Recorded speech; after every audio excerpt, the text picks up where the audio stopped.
everyone, welcome back. I'm Michael Sandler, your host on Inspire Nation. If you've ever wanted a formula for happiness, then do we have the Solve for Happy show for you.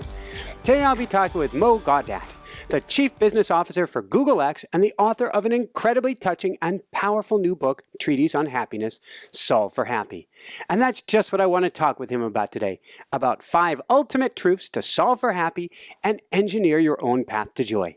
That, plus we'll talk about the ultimate book of useless facts, why you may love butterflies, gotcha, but it's probably best not to hug them, why you are not the Magnolia Black Rolls-Royce Phantom Drophead Coupe you think you are, and what in the world we can learn from Randy the Monkey. Yep, you will. Welcome back to the show, Mo. Are you ready to shine? I am ready to share. I'm ready to talk about an incredible experience in the last 6 months since we last met. Awesome, and a mighty woohoo! Woohoo it is. So I want to dive into things, and I want to get kind of like a Mo 101. But before we do that, before the show, you said the 10 million goal no longer exists. Now it's a 1 billion target. What do you mean by that? Well, you know how Paulo Coelho says in The Alchemist that when you know your life's purpose, the universe conspires to make it happen. Mm-hmm. That's exactly what happened with Solve for Happy. When we met last time, we were a few weeks into the launch of the book, and for some reason, the universe conspired. So you know, I had some of my videos go super viral on the web, more than hundreds of millions of views, and basically the way we were measuring the goal of 10 million happy was 3 things. We were hoping that people will prioritize their own happiness, will understand that they're born happy and that happiness is a systemic exercise, that if you take charge, you will actually reach happiness. Mm-hmm. We're hoping as a team to provide the tools and resources free for everybody, including, of course, the book, but other resources in terms of videos and content and so on, so that if you prioritize your happiness, you find a way to get it. And then hopefully that you have the compassion in you to go beyond your own individual happiness and share forward and make others happy. And so, just monitoring social media and how far the message has gone and how many people did prioritize their happiness, did visit the tools and did share it forward, we estimate that we're somewhere in the mid 20 million, maybe 23 million or something. And so, of course, the team of champions that volunteered to help the 10 million happy mission were cornering me and saying, hey, you're a salesman, you're sandbagging, this target doesn't work anymore, and we want a bigger target. And so we set a target that I learned in my Google years, what we call a Google scale target, which is 1 billion happy. So now 1billionhappy.org is established. We're trying to be to have chapters locally everywhere we can. And in 1billionhappy.org, we want to provide the resources for a movement. So the organization, the effort of 1 billion happy is not up to me. I'm not going to make 1 billion people happy. It's not up to the organization. It's up to everyone who's viewing us, who basically I ask to pay it forward. To if we tell you something today that makes you happy, promise us that you're going to tell 2 people and make them promise to tell 2 people and make them promise to tell 2 people. If we pay it forward, we can reach the whole world through 6 degrees of separation. And my hope is that so far, most people have been so generous that they told more than 2 people who told more than 2 people. And if we enable that movement with an infrastructure of resources in local languages, then hopefully 1 billion happy will be true. So thank you so much. And what does it mean? What is the movement, or what does it mean 1 billion happy? So in our world today, the world we live in, you and I, Michael, has been established on top of a value system that I say is the result of the Great Depression and World War II. Mm-hmm. So since the Great Depression and World War II, we started to be motivated a lot more by fear, by concern, by our individual interest of not having to suffer anymore. Yeah. Suffer in terms of go through challenging times. And I have to say that value system has propelled our civilization forward. I mean, we're trying so hard to compete, to build the biggest startups and to build the next wave of technology and to sell and to invent and to innovate. And yeah, it's taken us this far, but I'm not sure it's going to take us very much further going forward. We're in an environment today where the next 25 years are going to bring a lot of challenges to humanity. Challenges in terms of our political landscape, in terms of things like global warming, things like the rise of the machines. There is I don't mean that in a doomsday scenario, but it is a reality that in the next 25 years, artificial intelligence is going to be more intelligent than humanity. Robotics are going to take away some of the jobs. And believe it or not, we need a new value system.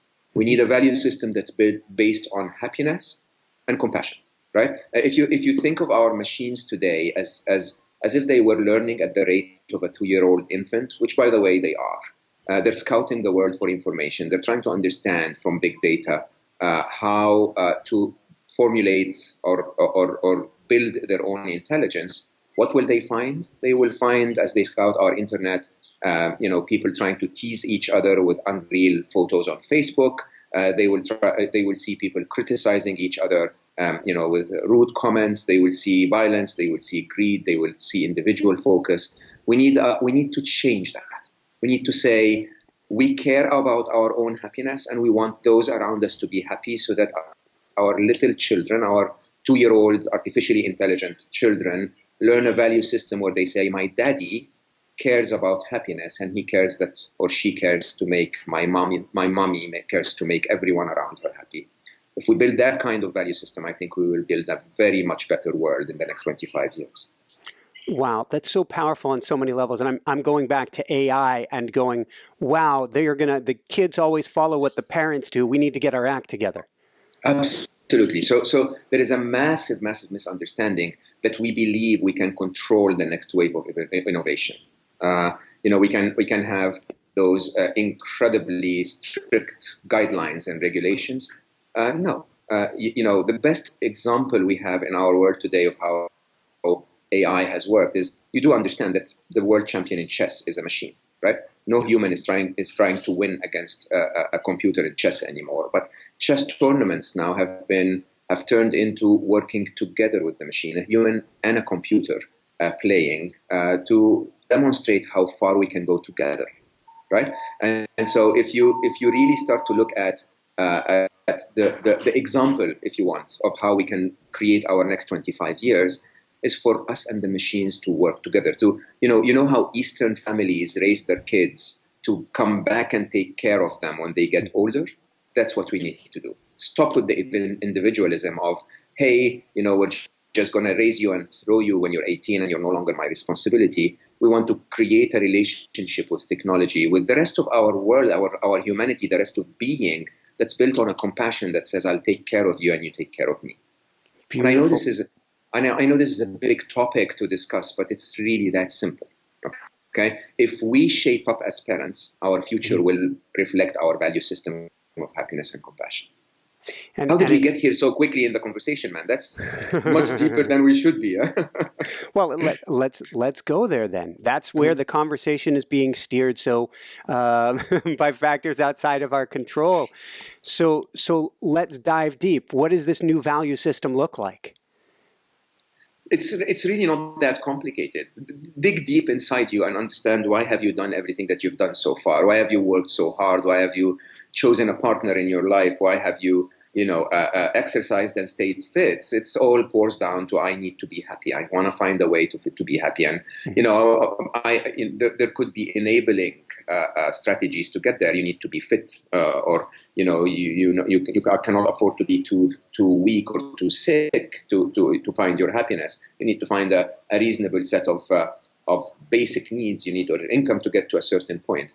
But that's not what happiness is about, and because we've prioritized the middleman, if you want, we fail to find our happiness in the modern world. I think the value system simply should start with, I want to be happy.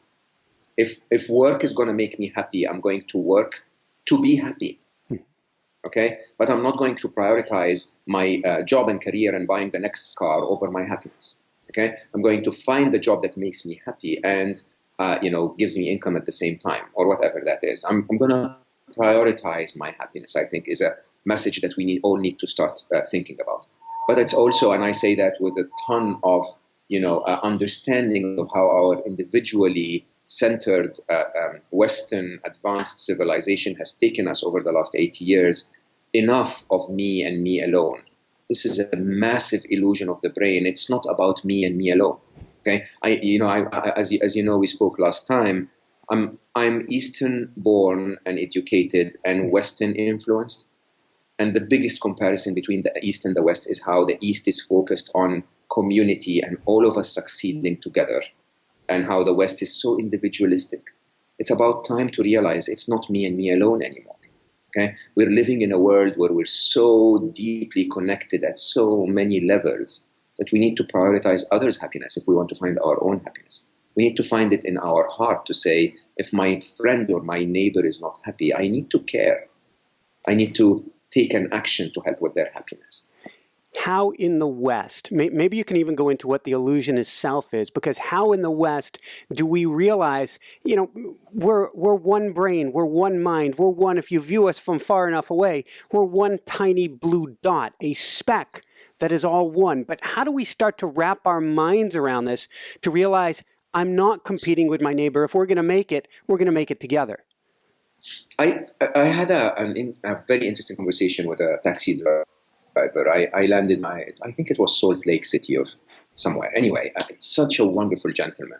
Spoke about his two daughters and how, one of them left home and went to university and started to, have to fund her own university. And then now she's 30 years old and she rarely ever calls, right? And I asked him why.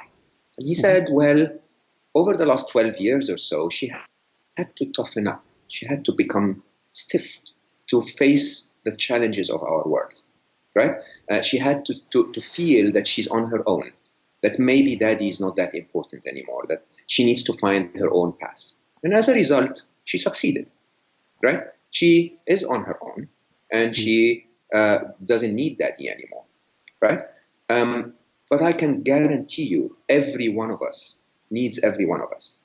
Okay, and if you had given her a choice and said, "Hey, would you prefer a world where you don't feel so alone?" She probably would have said, "Yeah, is that possible?" Okay, so I ask people in the West to do a simple experiment. Unfortunately, the experiment has to start with a sacrifice, right? Try to make another happy. Don't focus on yourself first. Just try to make another happy, and see what comes back to you. That's all I will say today. Okay. Try to make one other person happy and see what comes back to you. I promise you, the next day or the next week, 2 people will try to make you happy. Okay? So then try to make 2 happy and see what comes back to you. Unfortunately, the system can only work in its entirety. Right? The only way to break a system is to simulate the other life. Okay? Is to tell yourself, I believe that if I'm outwardly focused, if I'm trying to make the rest of my surroundings happy, that it will pay back to me. Okay? Do that first. How much will it cost you? A couple of weeks of trying to make other people happy? Right? That's not a very bad experiment to run. And see what the world brings back to you. Okay? What goes around comes around. Trust me, it will change everything. And then suddenly, 2 months from then, you will realize, why haven't I done this all along? I mean, look at all of the love pouring on me because I'm not focused on me. I'm focused on others, and as a result, they're focused on me. So instead of one person focusing on me, 20 people are focusing on me. That means you've got a lot of happy coming your way right now, don't you? I'm drowning in love and happiness, Michael. It's incredible. It is incredible. Since I started this mission, I have never been more rewarded. I mean, the messages I get from people around the world, the messages I get from people when I talk in public, and they come to me and they hug me and they thank me and they discuss topics and they talk about their children and their brothers and their sisters and how it affected them. It's incredible. It's incredible. Why would you want anything in life other than that? Right? And in an interesting way, life takes care of itself. We have to work hard because life is harsh sometimes. But our happiness, that's granted. If you just open up the door, it comes in. So those to many people sound like contradictions. So I'm wondering if we can dive deep there. A lot of people here work hard. That means put happiness aside. I must sacrifice and kind of fight my way on my own, going back to the ownness. And then the other is about prioritizing happiness. How do those fit together? How does everything in life fit together? If you take the spiritual concepts of duality, nothing is one or the other, right? But if you also take the business concepts of ending is the key word in programming that we forget in the modern world. It's for us, everything has become so logical that we always or. I can either work out or work hard. I can either be nice to my friends or be nice to myself. I can either focus on taking from my lover or giving to my lover. Can you not give and take at the same time? Can you not be nice and receive at the same time? Can you not work and work out at the same time? Of course we can, right? It's a mindset. It's a mindset that we think that it has to be one or the other. Right? And, in my business, I focus entirely on what I call the 90-10 rule, not the 80-20. Sometimes it's the 99-1, right? That 1% of your actions result in the massive results. And then you spend the rest of your life doing the 99% more to get maybe 10% further, right? If I work really hard from 9 to 5, wouldn't that be enough if I really did it instead of just going there and browsing Facebook? Wouldn't it be enough? Or maybe 9 to 6, right? Do I really have to push myself much further for that extra 10% of productivity, right? Is there a way where I can prioritize some other things in my life because they're as important? It doesn't have to be either or. And one could argue, I would argue, that the more time that you prioritize happiness, that your 9 to 6 or 9 to 5, or even if you're working on your own, sounds sacrilege, but your 9 to 4 would be more productive because then your computer of your mind and the bigger computer of your heart is fully engaged or coherent. And the even bigger computer of the universe and everyone around you is aligning to help you. So yeah, absolutely, you're spot on. I mean, happier people are 12% more productive than people who are not happy. This is scientifically proven, right? But it's more important than that. It's not only them being productive; it's all of those around them who are flocking to them, who are hoping to help them, who want to be in their presence. I mean, seriously, which salesman is more welcome at the client side? The one that is grumpy or the one that is happy? The one that wants his client to be successful and happy or the one that wants to take the money of their client? These are not difficult questions to ask. If you remember the last time you met someone who was genuinely happy, who smiled in your face. I'm in New York City. I'm now in Brooklyn. Okay. And I will tell you, it's deceiving because you wake up in the morning, you go get your coffee, everyone is a little grumpy, no one talks, and there is a lot of mechanical movement happening in this wonderful city. People will say, hey, good morning, how are you today? Oh, I'm just fine, right? Try to talk to them, I beg you. Like smile in someone's face. I did that a couple of days ago. She said, what can I get for you today? And I said, hi, Jenny, how's your day so far? And she said, excuse me, I didn't hear that. And I said, oh, I was asking how is your day so far? And she literally paused for a few seconds and said, I'm human.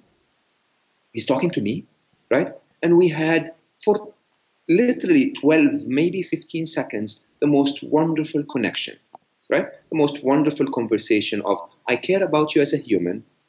I saw that you're so wonderful and nice. I asked you how you're doing. You smiled. You felt your heart getting warm. And then you smiled back at me and said, and how are you? And I gave you a genuine answer back. 12 seconds. Is that too much to ask for? Seriously. Right? Now, I don't want to sound idealistic. I'm a shrewd businessman. I succeed. I close deals. I am in a very successful career so far. It's not contradictory. It doesn't have to be either or. As a matter of fact, if you prioritize your happiness, it's so much easier. It's so much easier. Thank you. So let's dive into that. I want to understand what prioritizing happiness looks like, and maybe we should double back to the beginning, or at least back to the formula involved here. What's the happiness equation? Yeah, so we spoke about this briefly last time, but let's cover that again in the quickest possible way. Happiness is not a result of the events of your life. Mm-hmm. It's a result of a comparison that our brains run all the time between the events of our life, or the way we think of them, and our expectations and hopes and wishes of how life should be. Happiness is equal to or greater than the difference between the events of your life and your expectation of how life should behave. Right? Now, this makes unhappiness. It makes unhappiness a survival mechanism, right? Our brains, as a survival machine, like every other biological organ in our body, are just concerned with making sure that we're safe, right? So for them, they take every event that comes your way, they turn it into a concept, they compare it to how they believe life should be, okay? So you sit on a sofa, your brain goes, oh, new event. Is the sofa too hard, too soft? Is it high enough? Is it low enough? Is it warm enough? Are there bugs on it? Whatever, right? And your brain will analyze that, turn it into an event and say, should it have bugs on it? If it does, if it shouldn't, if the expectation is that, yes, it should, nothing will go wrong, right? Mm-hmm. If it shouldn't, your brain will go like, oh, this is a threat to my survival, right? It wants to alert you to it. And so what does it do? It doesn't talk to you anymore because we don't listen when our brains are talking, right? It engages in emotion. Emotion could be guilt, it could be shame, it could be worry, it could be anxiety, it could be fear, it could be anything, right? Or it could be unhappiness. I'm unhappy about this, right? So we're constantly comparing events to expectations. This is what triggers unhappiness. And, in an interesting way, in that case, it's not the event on its own that makes you happy or unhappy. Huh? Rain on its own does not have the power of making you happy or unhappy. If it rains today, it's November, you have your quote, you have your coat, you have your umbrella, rain is not going to bother you at all. If you were planning a romantic dinner with your girlfriend in the outdoors and it rained, it's going to piss you off mad, right? Rain in itself doesn't make any difference. It's the comparison. Now, the more we compare, the more we realize that our brains, being designed as a survival machine, are throwing the wrong signals. They're over-conservative. They're thinking of everything as wrong. But seriously, unless you're in Syria running away from bombs, is life really that bad? Even if you're you're going through the difficulty in life here in America, yeah, you're much better off than the difficulty in life for that girl that's been human trafficked in Ukraine, or the famine that they have in Africa, right? We're okay. It's huge. It's absolutely huge. Let's dive from there. I want to go into a bunch of the truths today and really dive into there. Beforehand, we were talking briefly, right before the show, we talked about doing guided meditation, something of that sort. And you said you have a very, I don't know if it was a deep meditation practice. It's very interesting. I want to learn more about what you're doing. So, sometimes I exaggerate and I say I don't meditate. I say that to provoke, okay? But I also meditate a different way, okay? So think of meditation as a technology. Mm-hmm. There was a time for us in humanity where we planted a seed and then we had 7 months to wait, right? And we could actually manage to meditate. And, there was no Game of Thrones on TV, and there was no phone that distracted us every 7.5 seconds. And so we had the time to find that peaceful place. I think for those of us who still manage to find that time, it's incredible. But it's not good enough. Meditation as a practice in the meditation room, if followed by you going out there and engaging in life and finding unhappiness again, is not enough. Right? Mm-hmm. So I realized at a point in my life that I needed to meditate all the time, right? And to meditate all the time, you need to understand how meditation works. Our brains function in a very interesting way. There are, from a neuroscience point of view, there are incessant thoughts, right? Mm-hmm. That happens in the midline areas of our brain. These are the kinds of thoughts that make us unhappy. It's like my boss didn't smile today. That means he didn't like my report from yesterday. That means he's going to fire me. That means I'm going to be on the streets. That means I'm going to be homeless, and I'm going to suffer from the cold of winter in January, and then I'm going to die. Right? Those thoughts are totally useless. They're triggered by nothing. right? Because your boss might have just had an argument with his partner, right? It's really as simple as that. Now, those incessant thoughts happen here. There are useful thoughts that happen in other parts of your brain, like problem solving, or like my favorite, which is experiential thinking.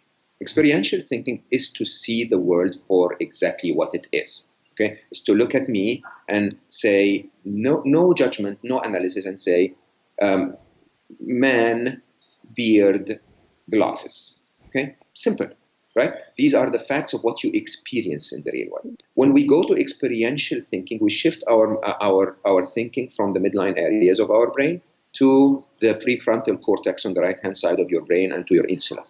Right? This is what meditation is all about. When we ask you to focus on your breathing, or focus on your emotions, or focus on your thoughts, focus on an experience that you had in the past, whatever type of meditation, we're telling you to move your thoughts to experiential thinking. Right? Now we can do that every minute of the day. By you focusing on my words right now, if you focus completely, you're meditating. Right? If you walk the streets and look for people with tattoos, you're meditating. If you're, I used to give myself a very interesting exercise when I used to walk to work around a year ago. I walked for 40 minutes to work, and I asked myself to take one beautiful picture a day. Right? Very simple meditation exercise. Because I was looking for beautiful things, I found a million beautiful things. Right? And I took beautiful pictures every day of butterflies and children kissing their parents, and wonderful conversations between people, and orange blossoms. I'm like seriously? Did we have orange trees here? Right? But it's not about the pictures. It's about the 40 minutes when I completely stopped my incessant thinking, looking for beautiful things. Right? When I drive to work, I set 6 radio stations on my radio, and I make it a point to never listen to a song that I don't like or to an ad. Okay, this is really simple, but it's a meditation exercise, because suddenly I am not just having music in the background, I'm completely absorbed. If I don't like the song, I look for another station. If I don't find any on the 6 stations, I switch off and wait for a minute, completely alert, completely present. Okay, if I'm in a meeting and the presentation is not going great, I focus on the numbers on the slide. I try to find the real source of the number of every number on every slide. I focus on the colors of the charts. Right? I'm there, I'm present. Now that is 24/7 meditation, right? And if we can manage to start focusing, being present, mindfulness is the modern word for it, okay? But truly to be there all the time, right? Then suddenly that midline area of your brain is not used anymore. Suddenly it diminishes like anything that you don't use. Suddenly the experiential part of your brain becomes bigger and bigger and bigger. And there was a study in the University of Toronto in 2007 that observed that people who meditated regularly started to grow this and shrink that. Right? Isn't that where we want to be? Awesome. How have you worked to train that muscle to bring you back to the present moment and bring you back again? Yes, that's the most crucial question of all. So I have something that annoys a lot of people at the beginning and then gets them to realize that there is hope, right? Mm-hmm. Unfortunately, bad news, you are in charge of your happiness, okay? If you wish for life to always meet your expectations, good luck. It's not going to happen, right? Life is going to be harsh sometimes. That's not a bug in the game. That's actually the way the game is designed, because the times in our life that are difficult are the times where we develop and grow. This is the time where we become better gamers, right? And the times of our life that are difficult are, by the way, when we look back at them, are the most fun parts of our life, right? To go through the challenge and it's painful while we're going through it, but then afterwards you look back and you go, man, that was fun. Like, look at where I am now, right? Now, with that in mind, the news is life is going to be difficult, but you can always be happy on the way. Right? How do you be happy on the way? By prioritizing your happiness. So happiness is like fitness. You have to make it your number one priority, and you have to show up at the gym. I had, when I in Solve for Happy, I talk about 6, 7, 5, 6 grand illusions, 7 blind spots, and 5 ultimate truths. Of the 6 grand illusions that makes me unhappy, or used to make me unhappy very often, was that executive bug of always is moving at the pace of the modern world, of never really stopping, right?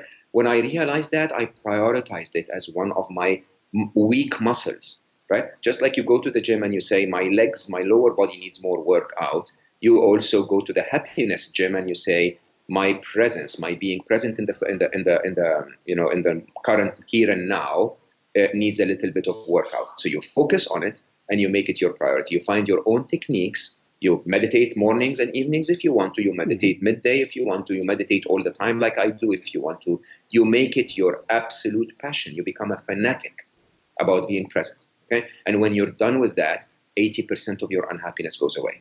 If your bug is that you're a control if your bug is that you're a control freak, you focus on that. You remind yourself all the time that life is not within control, right?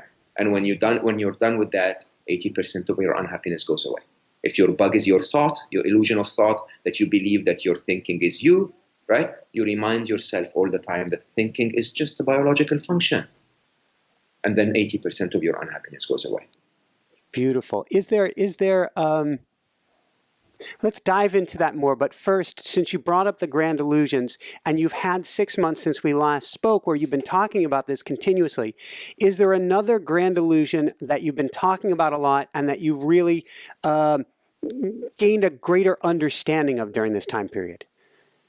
Well, definitely talking in the West, the illusion of thought is massive. Okay, I think therefore I am is totally resident in our minds. Everyone believes that this voice in our little voice in our head is me telling me what to do. And I've come to ask people if you know how your heart pumps blood around your body to ensure your survival. You need blood to every cell so that you ensure your survival. Nobody really thinks of themselves as blood, and no one think of themselves as urine, right? I mean, like the biological product of your kidneys is urine, and you don't think that. We glorify thoughts so much that we think that the thoughts in our heads are us talking to us. Mm-hmm. And, I have a question. If it was me talking to me, why would it need to talk? Like, wouldn't I know instinctively what I want to tell me? And, there is a very interesting, remember when we spoke last time, an illusion is not something that doesn't exist. It exists in a form that is very different than what we think it is. Thought exists, but I think, therefore I am is the illusion. I am, therefore my brain thinks is the reality of the illusion. Once you see that one, you create a tremendous separation between your suffering machine, your brain, right, and yourself. And once you create that separation, life flips upside down because you no longer have to obey, right? I had a friend of mine, as I write in Solve for Happy, that used to call her brain Becky. And when you asked her why, she said Becky was the most annoying girl in school, right? She was the one that always made me feel bad about myself. If Becky called you every 7 minutes or so to the corner and said, hey, Michael, I need you here because I need to make you feel bad about yourself for the next 20 minutes or so. And then, I'm going to poke you in the ribs at the same time. And afterwards, you can go back to real life after suffering for 20 minutes. Would you jump up and down and say, I love you, Becky, let's do this? Like, seriously, you would go like, Becky, be reasonable, right? If your brain is not you, if your brain gets you into suffering for no apparent reason, it's either thinking about something that happened, 7 days ago, or worried about something that might happen 7 days from now, and resulting in nothing because it doesn't fix anything when it's making you suffer. Why are we jumping up and down and saying, hey, yeah, brain, go ahead and torture me? No, don't torture me, brain. Let's think realistically about things that make us happy, right? Or if they don't make us happy, at least let's think about things that are useful, that make the world a better place, that fix the situation that I'm going through. Thank you. Let's talk briefly, illusion of knowledge. What did you learn about the illusion of knowledge from being at Google, where you have instant access to more information than humanity knows what to do with? The more access to information that you have, the more you realize you're ignorant. Isn't this what wisdom is all about? This is what Confucius taught us, right? The true knowledge is to know the extent of one's ignorance. Mm-hmm. We're totally ignorant, Michael. The world around us is so big, so vast, so complex And we, on this tiny planet that has Wi-Fi on it, in a vast universe, are so arrogant that we think we figured it out. Notice, I cherish science. I'm a scientific mind who's logical, who's mathematical. I appreciate the search. Mm-hmm. But to assume that we know, are you kidding me? We don't know, right? We're searching. We're constantly searching. We're knowing to the best of our abilities to try and make sense of a very complex system. Einstein used to say that, the universe is like a library full of millions of books in endless numbers of languages. And we are a 6-year-old child. We walk into the library and we look around and we think there is an order to this. There must be an order to all of that, but we can't figure it out, right? Now, knowledge is a massive illusion. And knowledge is paired with the illusion of ego, because for some reason, all of us believe that what we know is true. And if what I know is true, then every other point of view is wrong. And the other idiot that is, bringing up that point of view is an idiot that needs to be punished by disrespect and argument and debate. Debate is a very Western concept, right? It is so can we replace that with respect and seeking? Okay, can we listen to the other guy with the tiny little assumption of maybe he's right, maybe I'm the one who's saying the Earth is flat, maybe I don't see it all. Okay, and if I don't, maybe it would be an incredible experience to respect that point of view and find another reality. Maybe I would be enlightened if I do. Okay, and I have to tell you, the last 6 months, I've done a ton of research in so many other spiritual backgrounds other than my upbringing of Islam, which are so wonderful, all of them, right? But being at the core of the topic of happiness and spirituality, rather than going to telecom conferences and economic forums, as a Google executive, I get enlightened by so many incredible people telling me so many angles of the topics I thought I figured out that are also plausible, also true. I mean, maybe all of us are right, or maybe all of us are wrong, but it's so intriguing and it's so enriching to experience all of that. I wish I could impart upon people what it means like to get a sense that we are all one going through this. I think we all eventually end up there. It just takes, it's a question of timing. If you don't figure it out in this physical form, you'll figure it out when you leave your physical form. But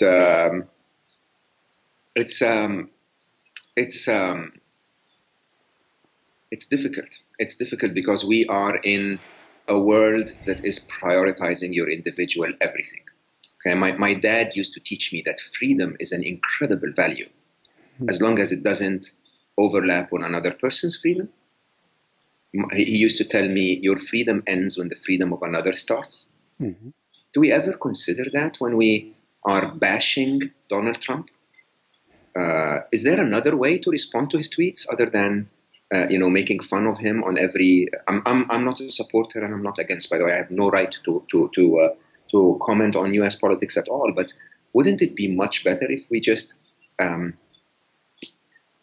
engage with the objective of making things better, rather than bashing out and just making someone look foolish? Or, I mean, what good is that? Seriously, and why is it that you believe that you know better? Have you ever been a president before? Why is it that you believe that that everything that you're being told is true? Okay. Again, I'm not a supporter at all. I'm just saying life will throw stimuli at us. Is there a way where I consider myself? I had a friend once who taught me something incredible when we were talking about a certain person who was not really very nice. And I had a strong opinion. And she said, if you had been born to the same parents, in the same country, walked in the same footsteps, wearing the same shoes until the point he got to, you would have acted exactly the same. It was not for any good doing on your side that you were born to different parents. right? You didn't contribute to this at all. With that, wouldn't you realize that there is an interesting compassion, there is an interesting oneness to all of us, that we're all just gears in a much bigger machine where everyone plays a role, even if that role is to provoke? Wow. Let's go from there. And since we're talking about kindness, compassion, understanding, and I wanted to dive into the truths a little bit. We've dove into truth number one a little bit, which is all is in this moment. In your meditation, that's what we're doing, is we're being in that moment. Mm. Maybe we can dive into truth number three. Love is all you need. And why do you want to hug butterflies? Oh my God, man! So before I talk about the truth, I always give a disclaimer. We just spoke about the illusion of knowledge, right? Yeah. I don't know the truth, let alone the ultimate truth. I just am sharing in open conversation what I believe is to be true, what has helped me so far with my current footsteps through life, what is reflected in my mind as the truth. The truth is one point on an infinite line of dots, and it's almost impossible to find it. But let's try to get as close as we can to the truth. In that chapter, in Love is All You Need, is my only unscientific chapter. As a matter of fact, I apologize at the end of this chapter, because it's really very hard to describe love in a scientific way, because there is very little research done on love. I actually do discuss it from an economics point of view, which actually is really an interesting point of view. But let me start by this. There are two types of love, and we've mixed them in the modern world so drastically that we almost forgot what real love is, and we're totally focused on what I call material love or conditional love. Conditional love is, I love Michael because we have this opportunity to share our message together, okay? That's conditional, which basically means I love you for as long as you're helping me. But the day you stop helping me, I stop loving you, right? It's conditional. It's like, I love my girlfriend because she's beautiful. If she stops being beautiful, then hey, I leave her behind and I look for another beautiful one. Is that really love? Conditional love is based on conditions, expectations, which basically means it is designed to break the happiness equation. You understand? Because if you have a constant prerequisite, a constant condition, a constant expectation from your love in a world of ever-changing environments, you're bound to end up unhappy. Okay? You're bound to see your love breaking and your heart breaking as a result. And the other heart breaking as well, of everyone around you, right? The true love is unconditional love. True love is, as I start in that chapter, and I'd say I love butterflies. And I mean that, by the way. I just don't know why. I love them, including the pale gray ones, okay? I love them even if they're not around me. There is that feeling inside me that I just love this creature, okay? I love turtles. I really and honestly do, okay? And I love every human. Even the annoying ones, I love the real them, not the one that's affected by the ego, right? And unconditional love is beautiful because there are no conditions for it. So you don't expect anything back, and so your happiness equation is solved by default, right? And so the joy of that kind of love is in giving it. It's not in receiving it, which is so cool because it puts the responsibility and the power entirely in my hand. I can pour love on the world around me. And as a result, surprise, surprise, in what I discuss, the economics of love, or what I call the economics of love, or the law of preservation of love, you pour love into the universe, you know what comes back to you? Tremendous amounts of love, right? And surprise, surprise, if unconditional love is not based on conditions, it fixes your happiness equation permanently, then love is all you need. And this is where this is why I always go back and say our value system shouldn't be happiness only. It should be happiness and compassion. Compassion is to be able to say, well, I look at the other guy or the other girl or the other animal, snake, that is eating that other animal, and I understand why they're doing it. Okay? And I feel for them, and if I can help, I will help them. Right? yeah, too idealistic. Hey, this is a poet, probably not an executive at Google who's talking. Try it. Okay? Try it. Just go to a stranger, find it in your heart what it is that you love about them, and go talk to them from that point of view of love. And see what comes back to you. Don't take my word for it. Mind-blowing. Can you share with us, let's take that to a different stranger.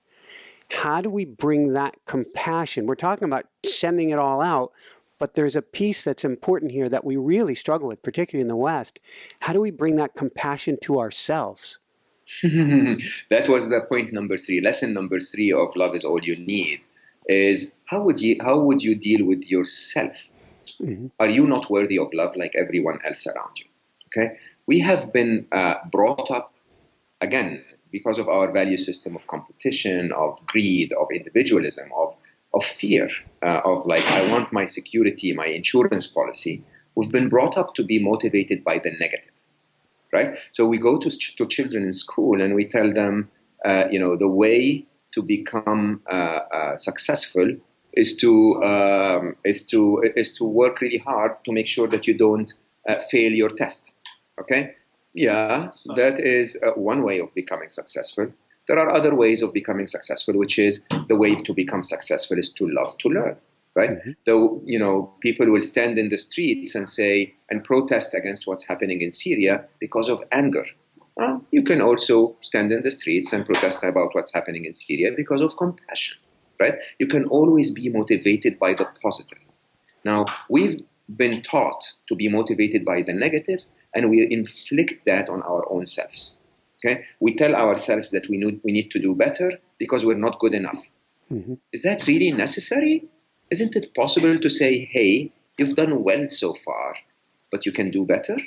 Okay, we tell ourselves that we are ugly. We tell ourselves that we're stupid. We tell ourselves that we made stupid mistakes at our young age. News flash, everyone did. If you take a certain standard of beauty, then everyone's ugly, okay? If you take a certain standard of what success is, then everyone is a failure. We're all doing the best that we can. Can you please realize that? Would you please deal with yourself like you deal with your daughter or someone that you love? Deal with yourself like you deal with your best friend, okay? Mm-hmm. And see what comes back to you. See what comes back as a result. See how yourself starts to go like, yeah, actually, I don't hate me that much. And see how the rest of the world notices that you don't hate you that much. And so suddenly they start to like you too. By the way, just as a public announcement, this is one thing I'm working really hard on. Okay? We all have our challenges every day. Each of us has a challenge. I've worked on my illusion of control. I've worked on my illusion of time. I've worked on my illusion of thought, right? I've worked on my blind spot of labeling. I'm working on loving myself more and more and more, okay? Instead of being the executive that's been running me like crazy, I'm trying to tell myself, well done. 23 million happy is a massive achievement. That's something to celebrate. 1 billion happy is better, but we don't want to be motivated by the gap between here and the billion. We want to be motivated by, hey, it's working, let's spread it further. Woohoo! Woohoo, Michael. Awesome. I want to geek out on something for a minute. It's something I wanted to talk about last time. I thought it was put the best that I've ever heard it, which is talking about, it's in your truth number 4 on death, but it's talking about existence itself, and it's talking about it from a mathematical and statistics and chance point of view. Maybe we can dive real briefly into Schrodinger's cat and Heisenberg's uncertainty principle. Yeah, so I only worked on the ultimate truth of death, unfortunately, after I lost Ali. So until then, my world had 4 ultimate truths, and I, death is true. Death happens. We're all dying as we speak. As a matter of fact, I tend to believe that if you define death as your existence outside the physical world, then death is the baseline. Mm-hmm. As a matter of fact, we exist. If you live for 80 years in a universe that's 13.7 billion years old, then might be, an infinite time, because in physics there is no time. Then the truth is, the truth is that death is the truth, that life is the anomaly that interrupts the truth, right? And so I had to put in a lot of again, logical analysis into what death is, but not from a biological point of view, not from a spiritual point of view. There are two very famous physics principles that would shed a lot of light on what death is. One is that whole, Big Bang, and what happened since the Big Bang, and the theory of relativity and how time doesn't really exist. Okay, so think about it this way. If you and of course, I'm sorry to say three, and of course quantum physics and how quantum physics, the uncertainty principle specifically, dictates that we observe things into existence, that nothing really exists in its physical form until it's observed by a life form. Okay, if this is too complicated, there are tons of videos around the double slit experiment on YouTube that can explain that to you. But basically, every subatomic particle in our universe does not exist until it's observed by some sort of a life form.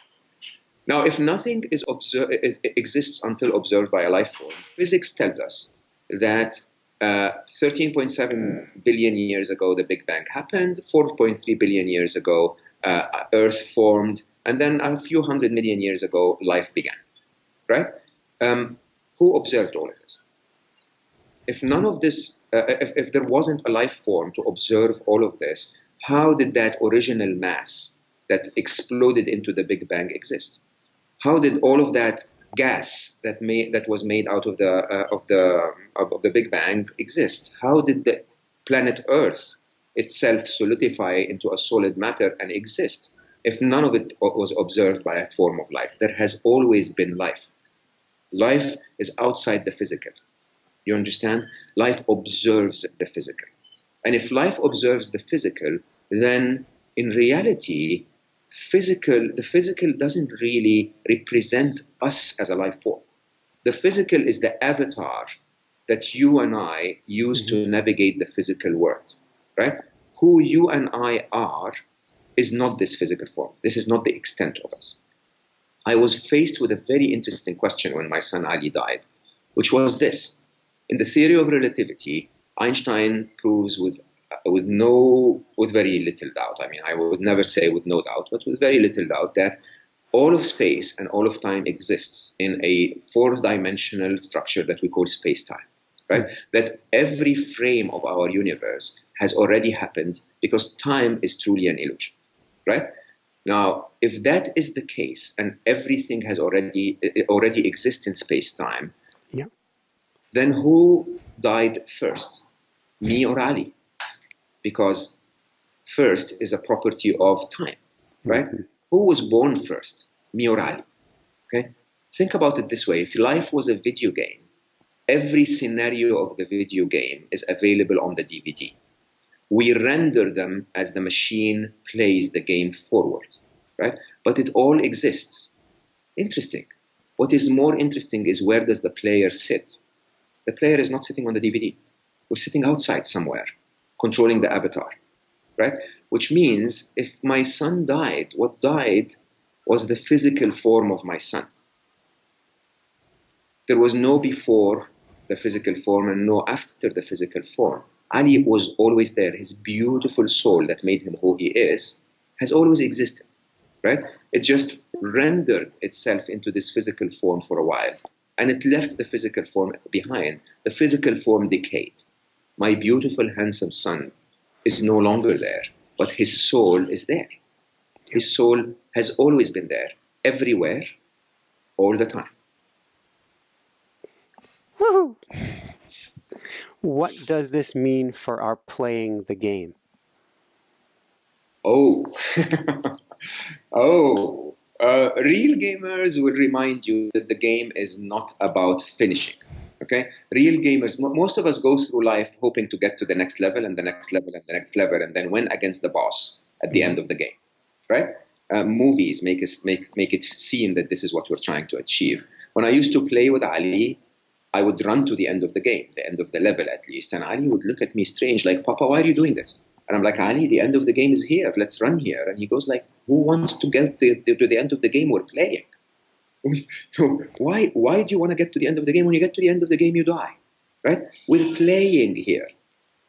True gamers have no objective but to become the best gamers they can be. Believe it or not, my objective is not to kill the next enemy, is not to win this level, and it's not to win the game. There is no winning the game. My objective is that here and now, I'm going to engage fully in this game and be the absolute best gamer I can be. If I'm the best gamer I can be, then I've played the game. I've lived, right? And surprisingly, the chapter about death, you remember what it was called? It was called Live in Peace. Don't rest in peace, right? Live in peace. Live in peace, because you know what? This reality of me being here is the only reality right now, okay? And I can take that reality and I can invest in it, and I can create a reality that's good for me and good for the universe around me, right? I can engage in this game completely with my whole heart, knowing that the challenging parts of this game are not a mistake by the developer. They're actually the absolute design of the game. Who wants to play a video game where you push the button forward and wait 70 years until the game is over? Right? That would be boring like mad, right? So think of it this way. We're here to enjoy a process of development, okay? To enjoy a process of purification that takes us away from the bad skills and gives us good skills, right? And if we engage in that game with no desire of finishing, with no desire of acquiring coins, but with the single desire of I want to be the best gamer I can be, how different would that life be? Right? The best gamer you can be, by the way, is not the richest gamer. It's not the most beautiful gamer. It's not the gamer with the most beautiful girlfriend. It's not the gamer with the, shiny objects. It's the gamer that has achieved his or her true potential, or the best gamer they can become. I think that's a good target to have. That's how I play. Woohoo! How would you help then? What advice would you give parents to help their kids play the game? Two advices. One is attend to yourself first before you help others. Okay? You remember what they tell you on airplanes? If you don't put your mask on first, you can't put the mask of another because you're going to faint before you get there, right? So if you want your kids to be happy yourself. Find your own happiness, prioritize your own happiness, and as a result, your kids will be happy. Of course, if you want your kids to be successful, good luck. You're going to push them really hard. They're going to become successful, but they're not going to be happy. Ask yourself the question, is it really success or happiness? Is it success and happiness? And if it's success and happiness, in which order? Would you much rather have your kid the richest man or the richest girl in the world, but totally miserable? Or would you like them to have a good life and be happy at the same time? When you get that clear in your mind, live that way. When you live that way, they will learn. Because just like we started the conversation about our artificially intelligent infants, the only way to get your infant to become the best person they can be is if you can become the best parent you can be. If you can become the example, if you can become the change you want to see in your children, right? And the second thing I want to say is leave them alone. They're born happy, okay? Ask yourself every time you're, restricting them and pushing them and telling them to stop being playful and telling them to get serious when they're 6. Like, seriously? Wouldn't you have preferred to be playful when you were 6? Right? When you tell them to be to avoid all of the things that you've done when you're a teenager, seriously? Didn't you do them when you were a teenager? You're still fine today. Right? Think about it. Think about it. There are very few things that matter. Very few things that matter. Most of us parents, because we're motivated by fear, we want to restrict our kids to 1.5 million things, thinking that if we get all of them right, we're going to end up with kids that are actually successful. No. If you get 3 of them right, you're going to end with the best kids ever. Ask yourself what 3 matter. Okay? If you find out what 3 things you want your kids to avoid and what 10 things you want them to learn, or maybe what 2 things you want them to learn, that's going to be good enough. Woohoo! what one homework assignment, if I take off my coaching hat, I put it on you, Mo. This has been just a brilliant conversation. One homework assignment would you give them so that they can begin choosing happiness today? Find the full half of every glass. Life is 99% good. Our brains, the average adult has a brain that produces thoughts. 60 to 70% of the thoughts that we produce are negative. Okay? The default setting of the brain is to look for what's wrong, because when a tiger shows up, your brain has no benefit in telling you, look how beautiful this animal is. Your brain wants to tell you we're going to die, right? You have to train your brain to see the truth. Look for what's good about life. Okay? I had one of my students in one of the workshops that came back to me a week later and said, my daughter was complaining about things. And I asked her very simply, I said, what's good about now, baby? What's good about now? Right? If we train our brains to look for what's good, we will realize that 99% of our life is okay.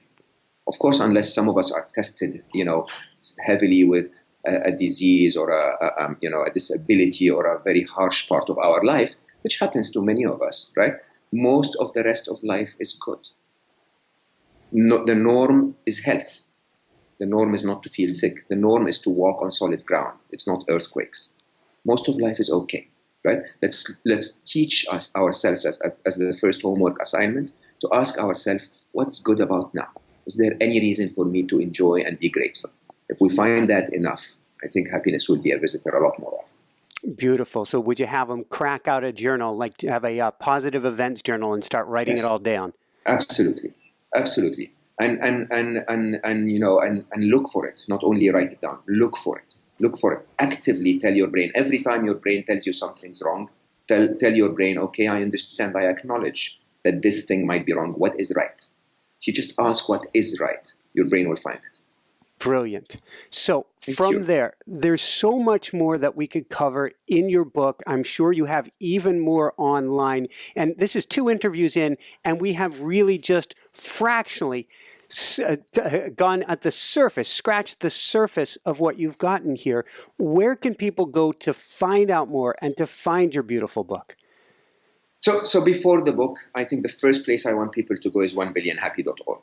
Remember when we started the conversation? This is about a movement. I asked you to promise me if I told you something today that makes you happy that you're going to tell 2 people who are going to tell 2 people who are going to tell 2 people, right? Let's start that movement. Let's tell 2 people. And if you're generous enough, tell 20, right? Get them to watch this podcast, get them to find the video. The book is available in all bookstores. It's available online. It's available with Amazon, iTunes, Google Play Books. Wherever you are in the world, we have 28 languages in the pipeline. 5 of them are launched already. So you're going to find the book, right?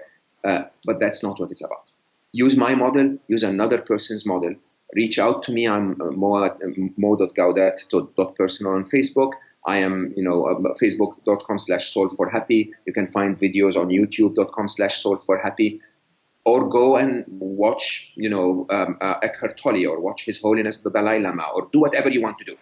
Prioritize your happiness, and what you learn, share it forward, please. Share it forward, because we need compassion as much as we need happiness. We need all of us to stand in the face of the current value system and say, that's it. I don't care about greed anymore. I want to make myself happy and make those around me happy. That's all I care about. And if you start and tell 2 people who tell 2 people, I promise you, 5 years from now, 1 billion happy will happen. Woohoo! Woohoo, indeed. So if you didn't catch that, go over to 1billionhappy.org. And if you don't catch 1billionhappy.org, come on over to inspirenationshow.com, and we're going to get you over to 1billionhappy.org. We cannot support you enough in this, Mo. You can support me as much as you can. Let's do it today. Thank you so much, Michael. Thanks as always. Thank you for the opportunity, and I hope we made a few people happy today. Oh, phenomenal. Any last words of wisdom you want to share with people? I love you all. Want you all to be happy. Please want me to succeed and want everyone else to be happy. Woohoo! So for everyone out there, this is Michael Sandler saying, be well, have fun, get solved for happy, and engineer your own path to joy by helping others too. And shine bright. Woohoo! Thank you so much, Mo. Thank you. It's always amazing with you, man. Thank you. Heart, you're all love. You're all heart, you're all love. So thank you. I'm starting to realize that. It's crazy, really. I've always been an engineer. Imagine the transformation. You're doing a lot of good in the world. I really hope it works, Michael. And for some weird reason, everything I've done in my life has been pointing to this. Everything I've done in my life has been in billions. I think it will work. Can you imagine? I actually think it will work. Thanks so much for watching. If you enjoyed it, be sure to like below. Also, leave your comments. Have some real fun with it. Subscribe to our channel where you're going to get more great videos, more interviews coming up. And check out our website, inspirenationshow.com. That's where you'll find tips, blogs, information, videos you won't find anywhere else, and useful and helpful resources to really help you kickstart your life and to shine bright. Thanks so much again. Thank you for your support. Like, comment, subscribe. See the website. Thanks so much and have fun. Of course, shine bright. Woohoo!